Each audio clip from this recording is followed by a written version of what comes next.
untuk pembahasan kasus pidana pertama. Mungkin bisa dibacakan soalnya.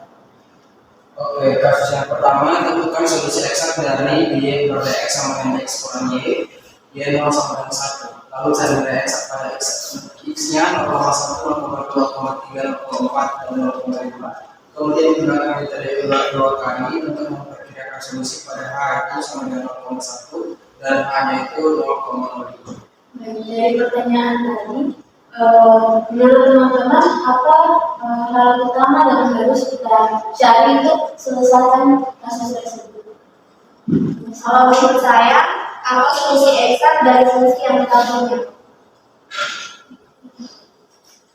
Setelah mendapat solusi eksaknya, selanjutnya kita mencari apa?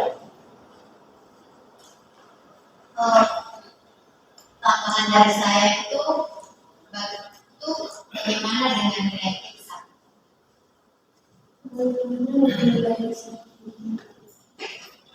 Lanjutan dari itu apakah sudah pas atau mau ditambahkan lagi?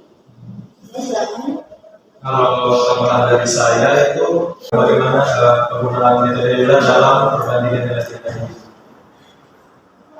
Oke, jadi kita sudah mendapatkan pertanyaan utamanya. Dari teman-teman masih ada tambahan lagi atau sudah pas?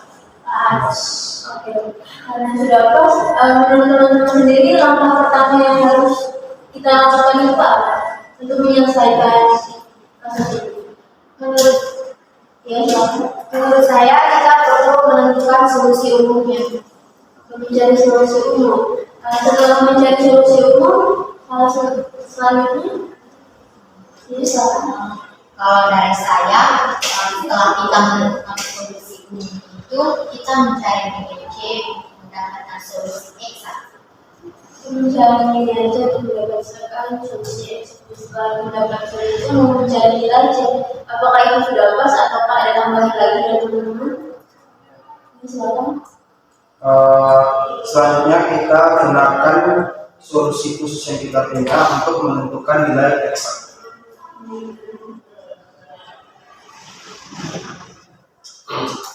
Setelah satu tadi, apakah masih ada tambahan lagi teman-teman atau sudah pas? Saya ingin menambahkan langkah selanjutnya itu kita menerapkan metode Euler untuk H sama dengan 0,1 dan H sama dengan 0,05. Menerapkan metode Euler pada H sama dengan 0,1 dan H sama dengan 0,5. Apakah itu sudah pas langkah-langkahnya atau masih ada langkah tambahan ya teman-teman? Kalau sudah pas, berarti kita langsung saja masuk ke langkah pertama, itu mencari solusi umum. Menurut teman-teman, kita menggunakan metode apa untuk mencari solusi umum? Misalkan, Menurut saya, kita menggunakan metode eksak di mana di dalamnya itu harus menang 0,1. kita mencari solusi eksaknya. Untuk menggunakan metode eksak kita harus pastikan dulu di per dx itu D per dx sama dengan X kurang Y itu eksak atau tidak. Berarti kita harus tentukan dia eksak atau tidak terlebih dahulu. Mungkin bisa langsung ditanyakan. D per dx sama dengan X kurang Y. Berarti kalau D eksak itu dm per dx-nya itu harus sama dengan dm per 2n per 2y. Jadi 2m per 2x itu tidak sama dengan 2m per 2y. Karena kita mendapati 2m per 2x itu tidak sama dengan 2m per 2y, karena dari itu kita pakai metode yang seperti apa? Kalau menurut saya, karena kita tidak bisa menggunakan metode eksak, maka kita menggunakan linear first equation.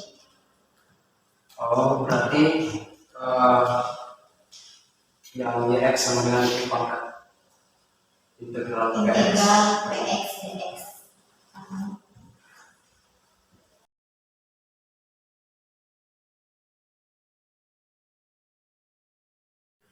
Berarti dengan persamaan first linear equation, yaitu Yx sama dengan eksponen dari negatif integral Px dx dikali integral dx eksponen pangkat eksponen integral dx dx ditambah c. Selanjutnya, ya. Oke, selanjutnya kita ubah fungsi ini menjadi first linear equation supaya kita tinggal masukkan saja ke dalam solusi ini.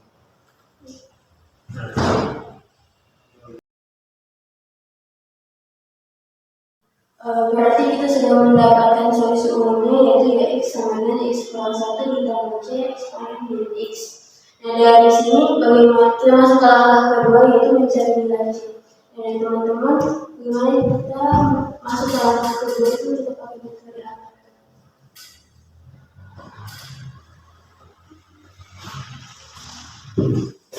Misalkan, Menurut saya kita substitusi masuk nilai y0-nya sama dengan 1. Dari nilai x-nya sama dengan 0. Gimana sih substitusi masuk solusi x-nya? C sama dengan 2. Oke, kita sudah mendapatkan, kita sudah mencari nilai c sama dengan 2. Kita masuk ke langkah ketiga, itu mencari nilai x. Dan dari teman-teman, bagaimana kita mencari nilai x? Sebelum kita mencari nilai eksak, kita harus lihat solusi eksak dulu, solusi khususnya. Jadi kita substitusi nilai c ke dalam c.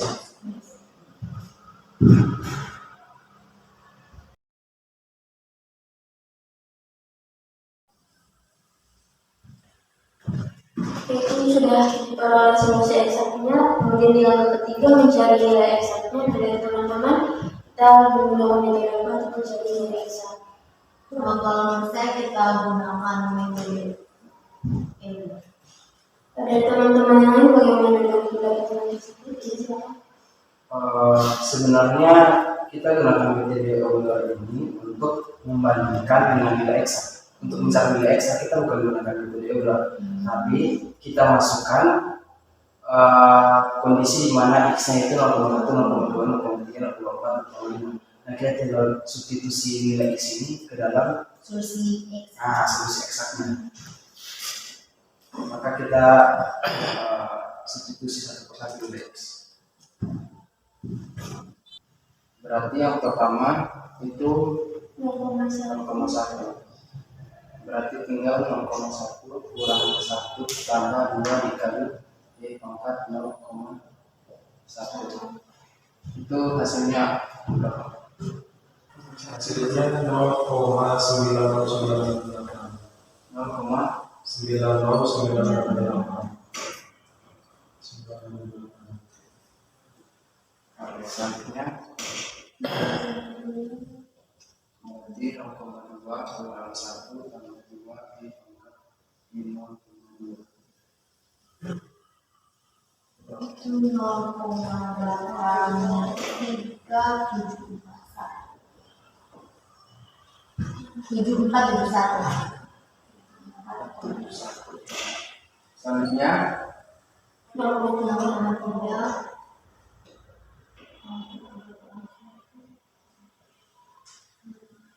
Tutasnya berapa? 0,78165. Ini yang 0,4. 0,740656. Ya, 0,5. Itu 0,71308. Oke, kita sudah mendapatkan nilai eksaknya dari x pada 0,1 sampai dengan 0,5. Kita masuk ke langkah keempat, yaitu membandingkan menggunakan metode Euler. Menurut teman-teman, bagaimana? Baik, kalau menurut saya itu yang pertama kita menggunakan metode Euler untuk memperkirakan solusi pada interval 0,0 dan 0,05 sampai 0,5 dengan h sampai dengan 0,1.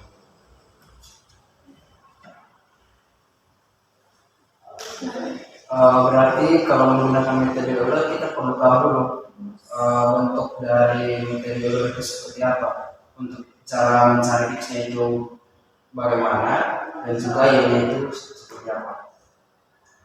Berarti misalkan Kalau untuk mencari nilai x-nya itu kita gunakan xn tambah 1 itu sama dengan xn tambah h.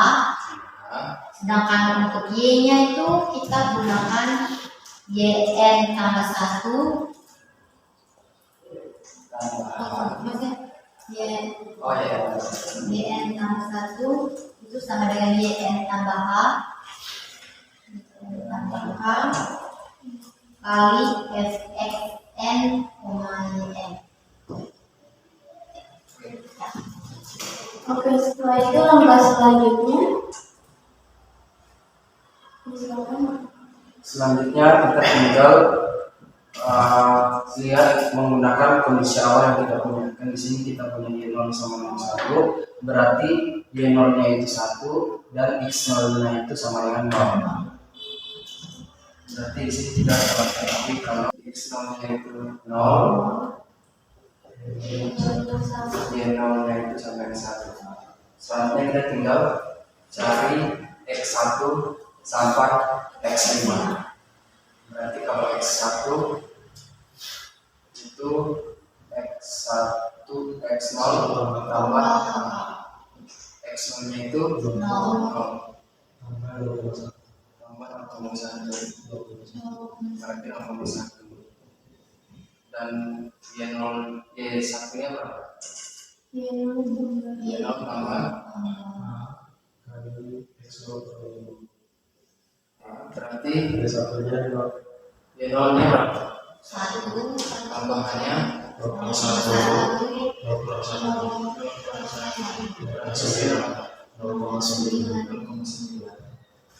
Oke, x2 nya x1 tambah a berarti 0,1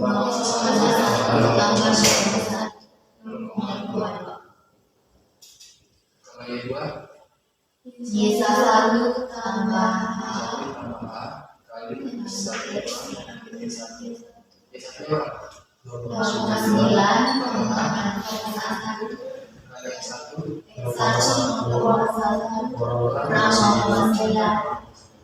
hasilnya itu 0,82.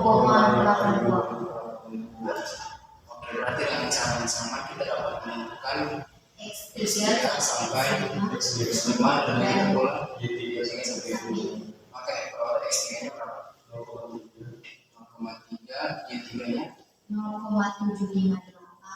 0,758. x4 x4 nya itu 0,4. y4 y4 nya 0,7122. x5 0,5. y5 0,6809. baik, dengan menggunakan metode Euler kita memperoleh x1 nya itu 0,1 dan y1 nya 0,9, x2 nya 0,2 dan y2 nya 0,82, x3 nya 0,3 dan y3 nya 0,758, x4 nya 0,4 dan y4 nya 0,7122, x5 nya 0,5 dan y5 nya 0,68098. Setelah itu kita harus lihat pada hanya sampai 0,4. Dengan metode yang sama. Ya, dengan metode yang sama kita tentukan pada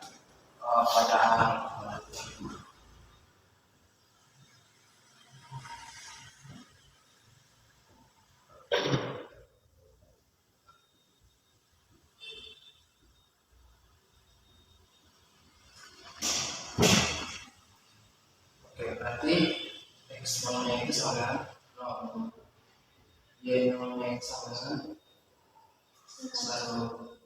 x1 nya berapa? 0,05, y1 nya 0,95, x2 nya 0,1. 0,1, y2 0,905, X3 nya 0,15,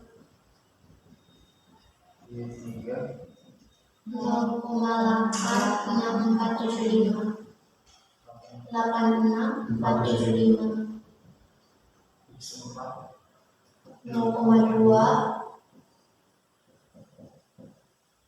Y4 0,8290, X5 X5-nya 0,25, Y5 0,79755. Sebelum dilanjutkan lagi, mungkin ada teman-teman yang mau menanyakan. Ya, silakan. Terima kasih. Sebelum kita melanjutkan, saya ingin bertanyakan pada H0,1 itu tadi kita mencari nilai X-nya itu hanya pada sampai X5, sedangkan di H sama dengan 0,05 itu kenapa bisa kita lebih dari X5, maksudnya sampai X6, atau bagaimana bisa seperti itu? Ya, mungkin bisa langsung dijelaskan. Menurut saya di sini kan kita menentukan nilai eksaknya di sana itu pakai 0,1, 0,2, 0,3, 0,4, 0,5. Selanjutnya kita harus tentukan nilai H 0,1. Itu kita langsung dapat nilai X1 sampai X5 nya itu sesuai dengan nilai eksaknya. Terus pada H 0,05 itu kita lihat ketika X1 nya itu 0,05 itu yang belum sampai 0,1. Sedangkan kita perlu bandingkan, nanti kita harus bandingkan ketika nilai X nya itu 0,1. Jadi kalau misalnya kita pakai X1 sampai X5, di sini belum ada 0,3, belum ada 0,4, belum ada 0,5. Nah, kalau misalnya kita belum dapat 0,3, 0,4, 0,5, kita mau bandingkan dengan yang nilai X-nya bagaimana? Oh, jadi kita harus bisa dapat X-nya itu sama dengan 0,1, Ya. 0,2, dan sampai 0,5 Ya. untuk bisa membandingkan. Ya. Baik, terima kasih. Mungkin bisa tuliskan. Namanya berarti 0,3. Ya, namanya berapa? 0,702, X7 nya 0,35, Y7, 0,74669, X8, 0,4, Y8, 0,7269, X9, 0,45, Y9, 0,7106, 10, 0,5, Y10, 0,697757, 0,69757. terus Dengan metode yang sama pada halaman 0,05 itu sudah mendapatkan X2-nya 0,1, X4 0,2, dan X6 0,3, kemudian sampai kepada X10. X10 0,5, maka kita bisa langsung masuk ke selanjutnya itu untuk membandingkan nilai-nilainya. Ya, bagaimana teman? Kalau menurut saya untuk mempermudah perbandingan nilai X 0,1 sampai 0,5 itu kita bisa menggunakan tabel, di mana tabelnya itu ada tabel untuk H sama dengan 0,1, untuk H sama dengan 0,05, dan untuk nilai eksak yang sudah dicari tadi.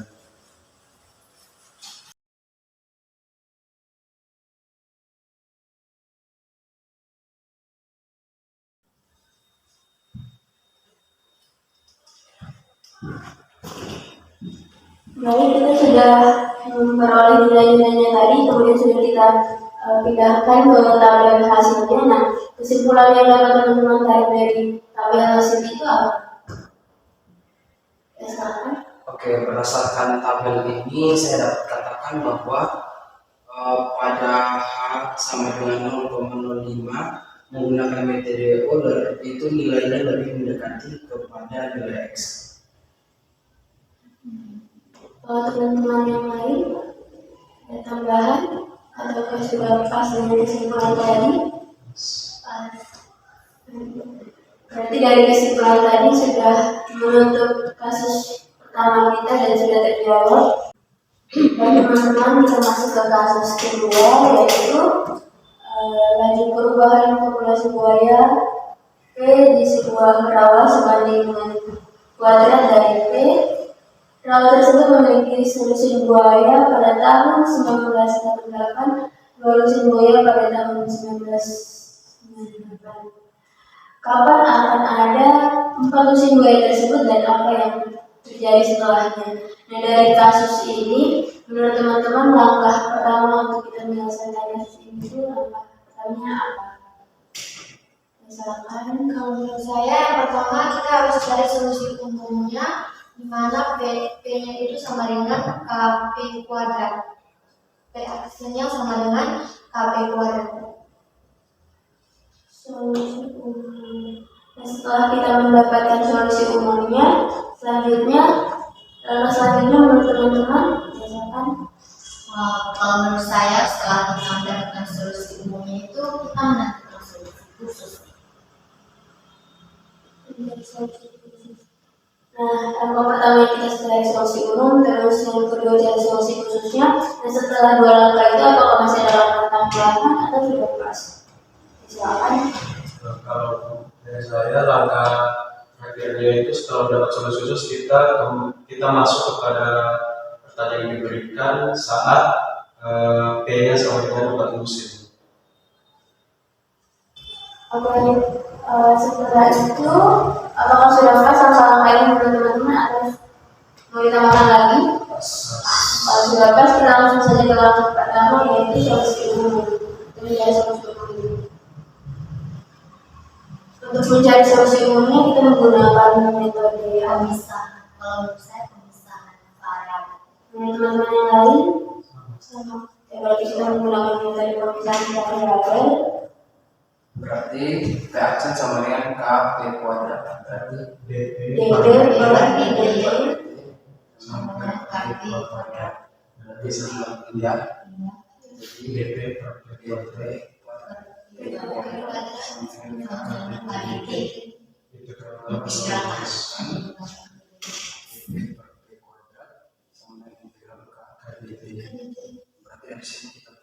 ini seperti ini. Sama dengan Oke, kita sudah dapat solusi umumnya. Langkah kedua kita mencari solusi khusus.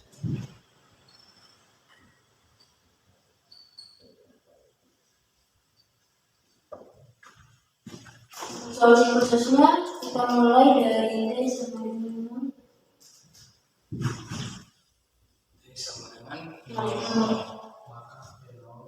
maka P0-nya itu sama dengan 12. Kalau T-nya sama dengan 10, Itu 10. sama dengan 24. Lalu Pertamanya T0 T-nya itu sama dengan 1/4. Ini bisa berubah P min 24 12 sama dengan K tambah C yang itu berarti Ini seperti min 12 sampai sampai C sampai C berarti C-nya sama dengan setelah itu min sama dengan 10 10 sama dengan min min seperempat 24 10 tambah C, maka C-nya berapa? itu kita substitusi nilai C yang sudah diketahui. Ya. Jadi ini seperti min 4 tambah 10 tambah kurang 11 maka mereka berapa? Kayaknya 1/240. 1/240. Oke, kita sudah dapat nilai C dan K-nya, jadi langsung kita substitusi ke masuk.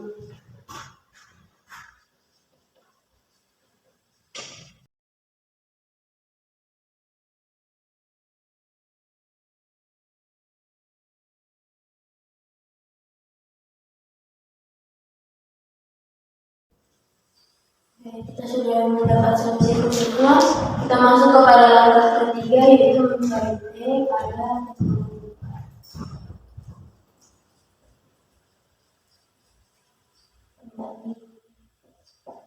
Itu 40 saja. Empat langkah dua. Empat langkah. Kayaknya sebenarnya empat langkah.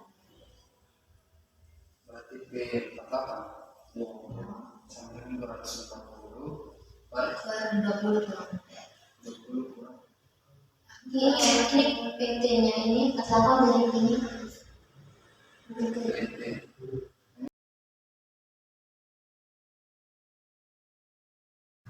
Oke, dari sini kita dapat nilainya berapa? 15. 15. Oke, selanjutnya kita sudah dapat 15. Ada langkah tambahan dari teman-teman?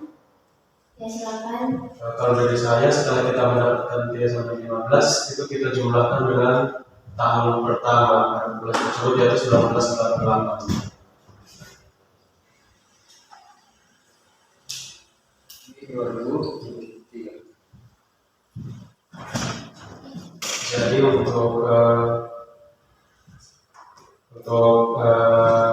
populasi saat jumlah pemain itu 48 atau 40 itu sebenarnya teman-teman itu sampai dengan 2000 pada tahun 2003.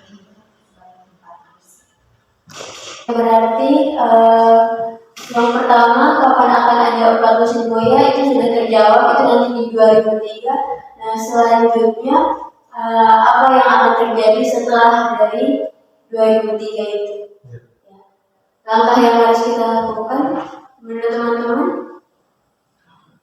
Misalkan, Menurut saya nanti yang terjadi setelahnya itu populasinya akan tak terbatas ketika T-nya itu sama dengan 20. berarti kita akan mencari populasinya. Kan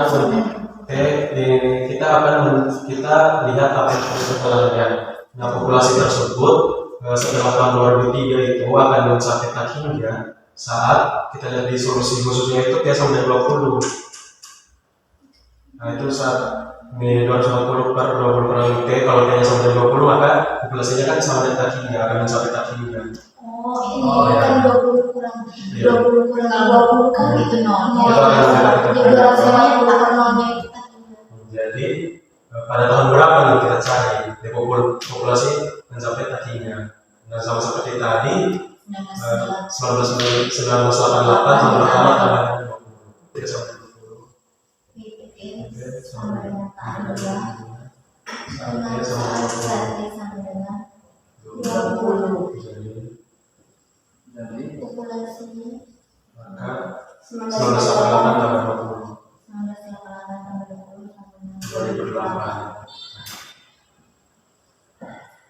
Oke, berarti kapan akan ada 4 musim buaya itu pada 2003, pada tahun 2003, dan yang terjadi setelahnya itu kita menemukan fakta bahwa populasinya akan mencapai tahun saat T-nya 20, dan itu akan terjadi pada tahun 2008. Kesimpulan dari teman-teman semua. Jadi kesimpulannya itu bahwa akan ada 4 musim buaya itu akan terjadi pada tahun 2003, sedangkan untuk pada saat mendekati tahun 2008 itu akan populasi buayanya itu tak terbatas. Terima kasih atas kesimpulan yang sudah diberikan teman-teman. Dari teman-teman yang lain, apakah masih ada teman-teman? menurut saya kita lihat pada solusi khusus yang kita punya itu PT sama dengan 240 per 20 kurang T. Artinya itu dia paling max-nya itu T sama dengan 20. Tapi apa yang terjadi ketika T-nya itu lebih dari 20? Kan tidak mungkin populasi itu dia bernilai negatif. Artinya solusi yang kita punya itu hanya terbatas ketika T-nya itu sama dengan 20. Kalau misalnya T-nya lebih dari 20, artinya kita harus menggunakan solusi yang lain. Terima kasih. Dari teman-teman yang lain, apakah masih ada solusi kesimpulan tambahan? Pas. Kalau tidak pas, berarti kesimpulan yang tadi menutup diskusi kita pada kasus kedua ini. Oke.